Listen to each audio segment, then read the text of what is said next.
All right. Hello, everybody. So what do you think you're looking at there? That's a spider egg case.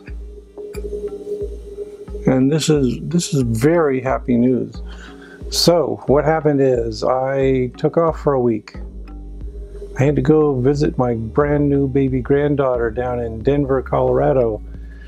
And so I flew away for a whole week and abandoned them, left them alone, didn't do a thing to take care of them, which I felt terrible about and was a little worried about. Well, yeah, I'm neglecting these guys for a whole week. Will I come back and find them all dead? I rationalized it by saying, well, you know, these are animals with low metabolic rates. They don't need to eat every day. They're ambush predators. They've got to be adapted to sporadic arrival of food. So I thought they'll be okay. I kept telling myself that. And then I flew off and saw my little baby granddaughter, which made it all worthwhile. And I came back just last night, and fortunately the airport shuttle drops me off right at the science building here on the University of Minnesota Morris campus.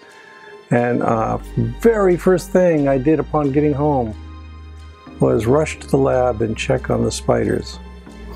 And the good news is nobody died. Everybody's looking pretty healthy. I gave them lots of flies before I left. I gave them flies last night. They gobbled them up. They looked really good, really happy. And then surprisingly, what I also discovered is that in my absence, this one had laid an egg case.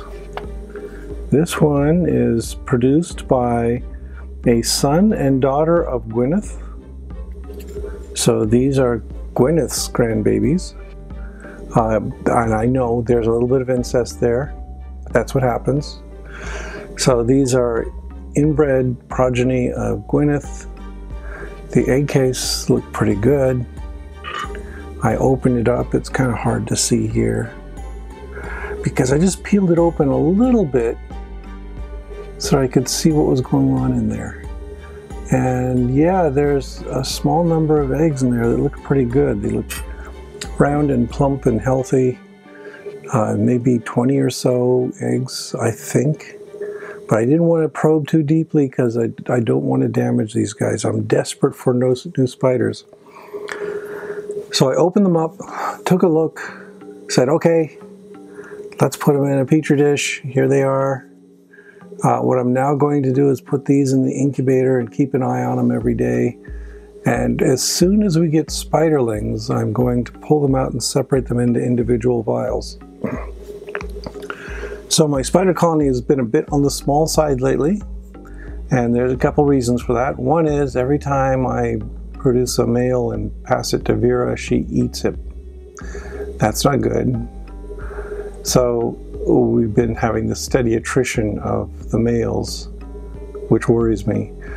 The other reason is that when I first started raising these, the way I did it was, okay, I got an egg case, I put it in a dish, I leave it alone, let the spiderlings hatch out, and then there's this swarm of spiderlings everywhere. And because I'm intrinsically lazy, I said, well, how will they do if I just leave them alone?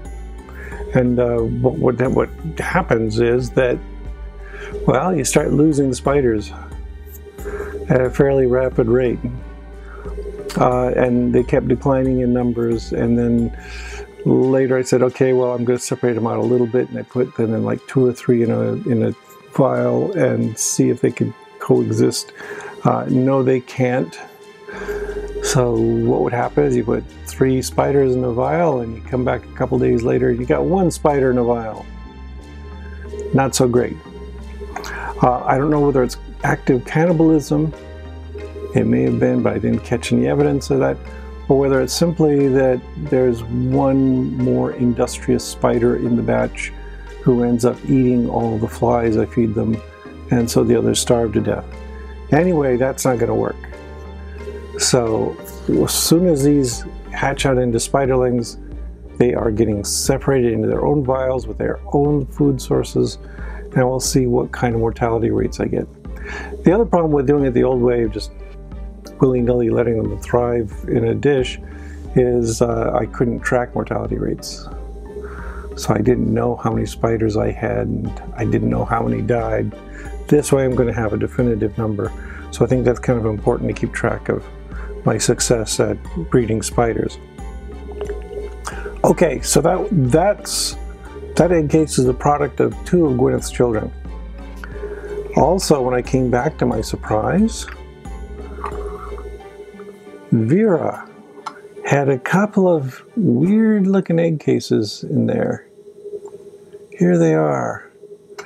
And this is something Vera has been doing over and over again, and it's getting a little worrisome. So I looked in on Vera, and she had produced 2 egg cases.